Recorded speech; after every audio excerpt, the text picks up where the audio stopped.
In 1969, humanity achieved the impossible. We set foot on another world. Between 1969 and 1972, NASA sent 6 manned missions to the moon. We had the technology, the funding, and the momentum to build permanent bases. We were supposed to go to Mars by the 1980s, but then, on December 14, 1972, Eugene Cernan stepped off the lunar surface, and we never went back. Why? The official story is budget cuts and lack of public interest. But does that make sense? Today, your smartphone has more computing power than the entire Apollo guidance system, yet we cannot replicate what we did 50 years ago. Many whistleblowers and former NASA employees claim the decision to stop wasn't financial. It was a warning. We didn't lose interest in the moon. We were evicted. Something happened up there that terrified the most powerful governments on Earth into a sudden, permanent retreat. The moon is not a dead rock. It is a restricted zone. The conspiracy begins with Apollo 11. During the iconic landing, there were 2 minutes of radio silence where the public feed was cut off. NASA claimed it was a technical glitch, but ham radio operators who intercepted the private medical channel tell a different story. According to leaked transcripts, Neil Armstrong's heart rate spiked to 160 beats per minute. He wasn't looking at rocks, he was looking at something else. Armstrong reportedly transmitted a frantic message. "These babies are huge, sir. Enormous. Oh God, you wouldn't believe it.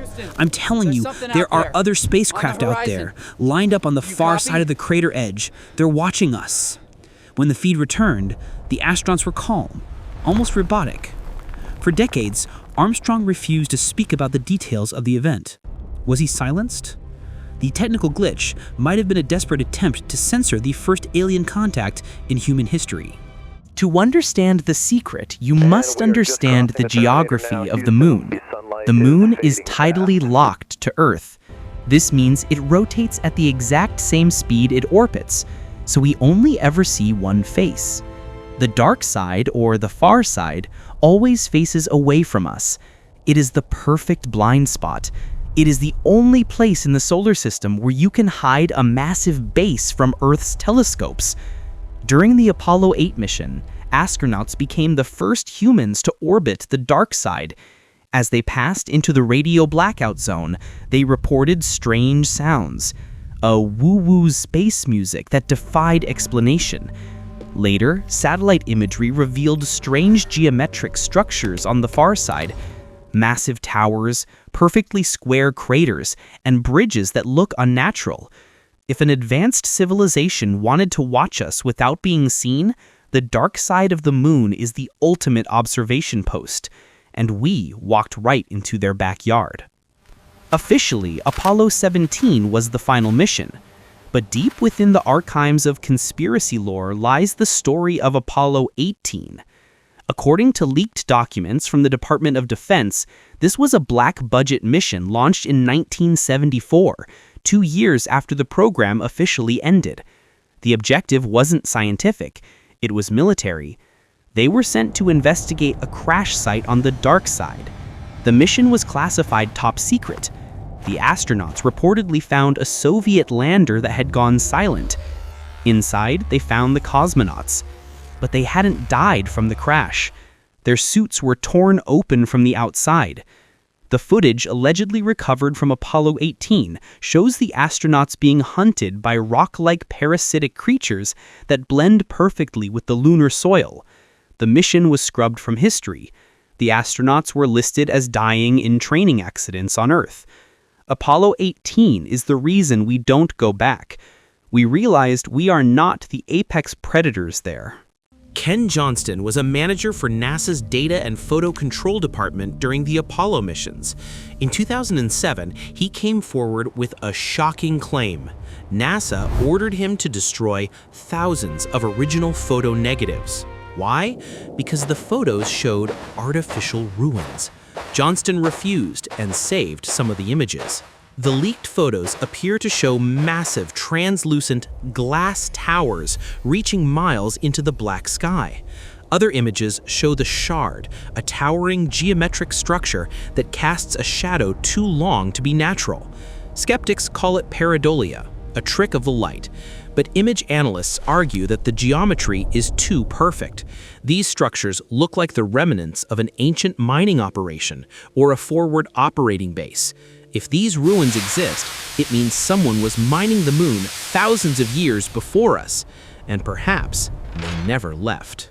Astronauts are trained to be cool under pressure, but they are also trained to speak in code on open channels. During the Apollo 8 mission, astronaut James Lovell radioed Houston, "Please be informed that there is a Santa Claus."